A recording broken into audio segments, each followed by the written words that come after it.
అందరికి నమస్కారం. నేను ఎవరో మీకు తెలుసు కదా, ఉప్పుగూడ ఒగ్గు శివస్వామి. ఇప్పటిదాకా అలాల కోసం చెప్తున్నా కదా, ఇప్పటికన్నా ఎంతో మంది అలాలు సగం మంది బంద్ చేసుకురు. ఇంకా మన హిందూ ధర్మం లోపల అలాలు అనేది పనికిరాదు. ఎల్లమ్మ పండుగలు గాని, పోషమ్మ పండుగలు గాని, దేవి దేవతల పండుగలకు ఎవరే గాని అలాలు పనికిరాదు.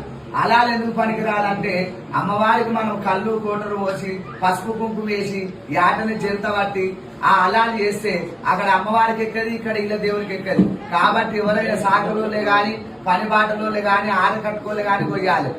కొడుకు వాళ్ళతో యాటని కోపియరాదు, అలాలు చేపియరాదు. ఆ కోపించినట్టయితే అది అమ్మవారికి ఎక్కేది ఆ ప్రసాదం. కాబట్టి ఈ పని బాటలో పండుగలు వేరే తీరుంటాయి, బ్రాహ్మణులది వేరే తీరుంటది, శక్తి పూజారులు అలాగుంటది. ఈ ఒగ్గు సాంప్రదాయం గాని, బయల సాంప్రదాయం గాని, గ్రామ దేవతల పూజారుల దాంట్లో గాని ఈ ఖచ్చితంగా యాటలు కోస్తారు. కాబట్టి ఈ హిందూ ధర్మం లోపల ఏదైనా గాని తుర్క వాళ్ళతో అలాలు చేపియరాదు. ఇప్పటికి సగం మంది అందరు బంద్ చేసుకురు, ఇంకా బంద్ చేసుకోవాలని నేను కోరుకుంటున్నా. అమ్మవారికి పనిపాటలకు వస్తే అమ్మవారికి అనేది శాంతి ఉంటది. ఎందుకంటే కళ్ళు కోటలు పోసి నువ్వు పసుపులు వేసి చెత్తాచి ఎవరైనా అలాలు చేసుకునేది ఉంటే, ఎవరైనా పీర్లకు గాని ఏదైనా వాళ్ళ దేవుళ్ళ పూజ సంబంధించింది ఉంటేనే చేసుకోవాలి. కానీ మన హిందూ దేవతలకు పనికి రాదు.